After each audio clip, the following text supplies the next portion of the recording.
நம்ம சேனல்லேருந்து தொடர்ந்தாப்பில் நீங்கள் வீடியோக்களை பார்க்கணுன்னு நினச்சிங்கன்னா இதுவரை நம்ம சேனலை சப்ஸ்கிரைப் பண்ணுங்க. சப்ஸ்கிரைப் பண்ணிங்க. கீழே பெல் சிம்பல் இருக்குது, அதையும் கிளிக் பண்ணிங்க. வாங்க வீடியோக்குள்ளே போகலாம். ஒரு செல்வந்த முதலாளியின் வீட்டில் ஒருவர் காவலாளியாக வேலை பார்த்து வந்தார். முதலாளி தினமும் வீட்டுக்கு வரும்போது ஓடி சென்று வீதி கதவை திறந்து அவருக்கு வணக்கம் சொல்வது அவனது வழக்கம்.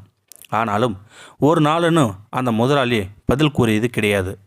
காவலாளி முகத்தை ஏறெடுத்து பார்ப்பதும் கிடையாது. அவர் ஒரு நாள் பசி எடுத்த அந்த காவலாளி வீட்டுக்கு வெளியே உள்ள குப்பைத்தொட்டியில் வீசப்பட்ட உணவுகள் ஏதாவது இருந்தால் எடுத்து சாப்பிடும் என குப்பைத்தொட்டியை கிளறும்போது முதலாளி அதனை கண்டார். ஆனாலும் வழக்கம் போல எதையுமே கண்டுகொள்ளாமல் சென்று விட்டார். அடுத்த நாள் அதே இடத்தில் காவலாளி உணவை தேடும்போது புதிதாக தயாரிக்கப்பட்ட சுத்தமான உணவுகள் ஒரு பையினுள் காணப்பட்டது. காவலாளி சந்தோஷத்தில் எங்கிருந்து வந்தது என்றெல்லாம் பார்க்காமல் எடுத்து சென்றான். இவ்வாறே தினமும் அதே இடத்தில் ஒரு பை இருக்கும்.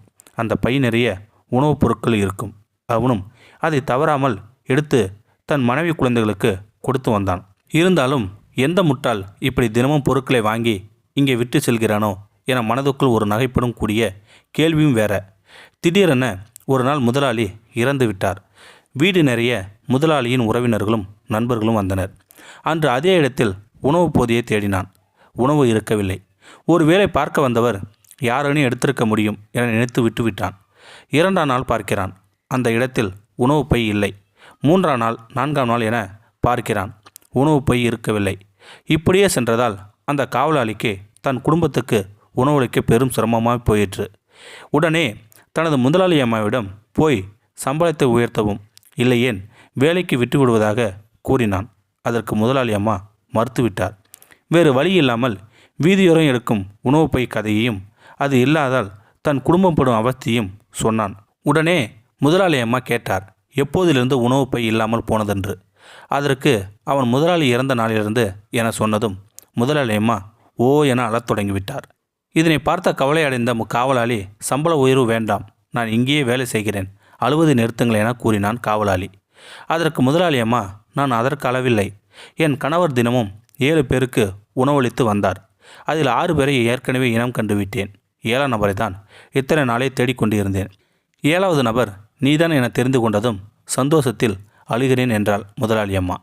நான் தினமும் தவறாமல் வணக்கம் சொல்லியும் ஏறெடுத்து கூட பார்க்காத நம் முதலாளியா இப்படி நமக்கு உணவு தந்தார் என நம்பியே நம்பாமலும் யோசித்தபடி அவன் சென்றான்.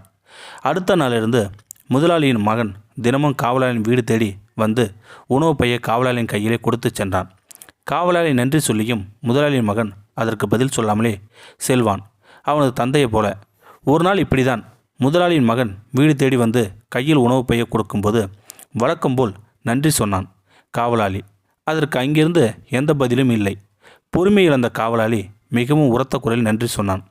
திரும்பி பார்த்த அந்த சிறுவன், எனக்கு என் தந்தையை போல காது இரண்டும் கேட்காது என்று சொல்லிவிட்டு திரும்பி போனான். நாமும் இவ்வாறு தான் அடுத்தவரது நிலைமைகள் புரியாது பார்த்த மாத்திரத்திலேயே அவர்கள் தவறாக முடிவெடுத்து விடுகிறோம். அடுத்தவரது நடவடிக்கைகளுக்கும் பின்னால் ஒளிந்த உண்மைத்தன்மையும் அறியாமல் இருக்கிறோம். இந்த கதையிலிருந்து 2 விடயங்களை எடுத்துக்கொள்ளலாம். எதையும் யாரையும் பார்த்த மாத்திரத்திலே நம்பி முடிவெடுக்கக்கூடாது. நாம் சந்திக்கும் ஒவ்வொரு மனிதர்களும் வெவ்வேறு விதமான போராட்ட களத்தில் தான் வாழ்ந்து கொண்டு தான் இருக்கிறார்கள். இந்த வீடியோ உங்களுக்கு பிடிச்சிருந்தா கமெண்ட் பாக்ஸில் கமெண்ட் பண்ணுங்கள். கூட உங்கள் ஃப்ரெண்ட்ஸுக்கு ஷேர் பண்ணுங்கள். இதுவரை நம்ம சேனலை சப்ஸ்கிரைப் பண்ணுங்க. சப்ஸ்கிரைப் பண்ணிங்க. கீழே பெல் சிம்பல் இருக்கும், அதையும் கிளிக் பண்ணிங்க. தேங்க்யூ ஃபார் வாட்சிங்.